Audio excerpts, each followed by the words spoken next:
Hello everyone, and welcome back to one of the many character guides we will be going over on the channel.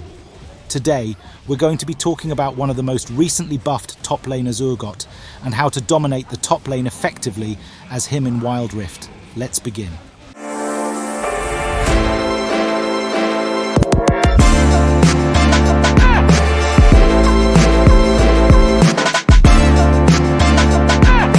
Urgot is a powerful top laner with high damage output, a game-changing ultimate, and high survivability. To start, let's go over Urgot's best items and runes, along with the ideal upgrade path when starting lane. Urgot is a ranged Juggernaut class champion, which means his role is to run down the enemy team with an overwhelming amount of damage and tankiness. Core items that you should aim to build on Urgot should almost always include health and AD. Items such as Black Cleaver, Titanic Hydra, or a Steraks Gauge synergize perfectly with Urgot's kit.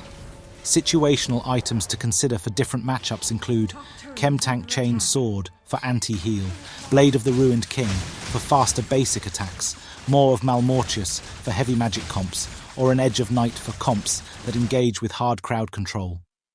The best keystone rune I recommend using on Urgot is Kraken Slayer because of how fast he can activate the bonus damage. Other less popular options like Conquerors or Phase Rush can also be used but are generally considered to be less effective overall. You may be able to utilize Glacial Augment for extra utility or First Strike for more true damage when engaging, but anything outside of that I wouldn't recommend. Moving on to minor runes, Brutal, Giant Slayer and Tenacity are your best options, or if you want a bit more sustain in team fights, you can swap Brutal for Triumph. All are great options. For your final rune, Perseverance for even more tenacity is your safest bet. The less CC'd you are in a team fight, the better. Trust me, no amount of extra damage from runes will make up for the suffering that is chain CC, but for anyone that wants to take that risk and wants to go all offensive in your approach, Eyeball Collection or Zombie Ward will give you that little bit of oomph that you're looking for. For spells, Flash and Ghost are excellent choices that synergize well with Urgot's Engage and DPS. Urgot has a hard to react to. Flash Engage with his E ability and ghosting immediately afterwards means getting off more passive procs in a shorter amount of time to help you secure that kill. Urgot is an item-based scaling champ, meaning he can't get behind if he wants to remain a threat outside of his ultimate, so focusing on farming up should be the main priority unless an opportunity to secure a kill is in front of you. Having one of the strongest LVL 1s in the game means you should always start with a short sword and your E ability. If someone is unfamiliar with Urgot or doesn't respect the level 1, you can easily catch them by surprise and chunk down all their health within a few autos. However, on matchups where you don't have the advantage, consider starting your Q to safely farm from a distance until you hit your first power spike. Regardless of which you choose, the ability you always want to max out. First is Urgot's second ability, Purge, for the infinite duration, and to auto-attack cancel to maximize your DPS. Afterward, you can max out your first ability for greater poke, or your third ability for a stronger shield. It's personal preference what you choose. I usually go with maxing my first ability for the increased damage and slow. When trading in lane, use your passive Echoing Flames to whittle down your opponent's health from afar. Use the splash damage from attacking minions to hit enemy champs who are outside of your range for chip damage, and you should only be going for trades when you have your E up, so you can play around your shield to win more trades and to stay in lane longer. Let's go over some tips some players may not be aware of. First, one thing some people don't realize when using Urgot's second ability is that you're actually lowering your overall damage when prosing your passive when it's active.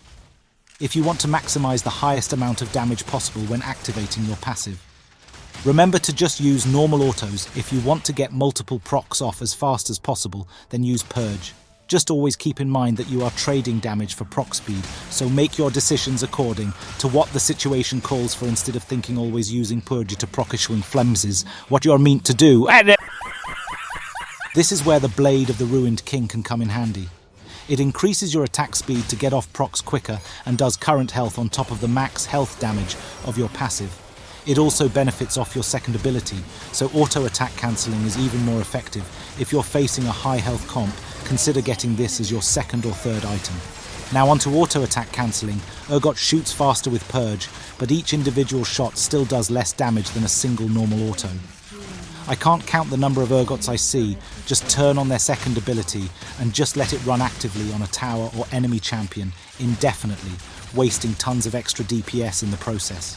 Urgot can fit just about 3 Purge shots between his attack delay, if you don't have any attack speed items, before his next auto, so by doing this, you can squeeze an extra bit of damage you usually wouldn't get if you just only used Purge, and that might just be the difference between you securing a kill or tower. And finally, let's talk about Urgot's strongest engage tool, his Flash E combo. Urgot can use his Flash in conjunction with his E, ability to catch an unsuspecting foe off guard.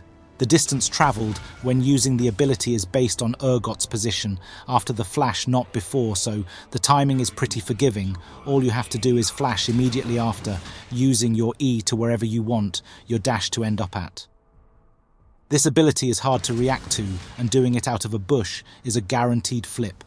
Be sure to get used to performing this action to make critical engage plays in teamfights or ganks. In teamfights, look to use your ultimate, Fear Beyond Death, to execute low health targets and turn the fight in your favour. If you have an assassin or high DPS champs on your team, don't be conservative with your ult. 4 seconds is a long time in League, and more than enough time for 2 to 3 allies to chunk a 2000 HP champion below 25% HP. So if someone is caught out, they may just get deleted immediately, so you can mark someone as soon as they get crowd controlled, and you're almost guaranteed to pull them in once they get jumped on by your teammates. Urgot has a powerful fear that can turn the tide of any team fight. So when I pull someone in, don't be afraid to flash into the enemy team right before it goes off to get a team-wide fear off. Of course, there are also times when you don't want to immediately use your ult, like after a big fight and multiple low HP foes are fleeing. The pressure of the enemy knowing you still have your ult will make them more hesitant to continue fighting, so that also indirectly helps your team. When you decide to use it, all depends on when you believe it will make the most impact.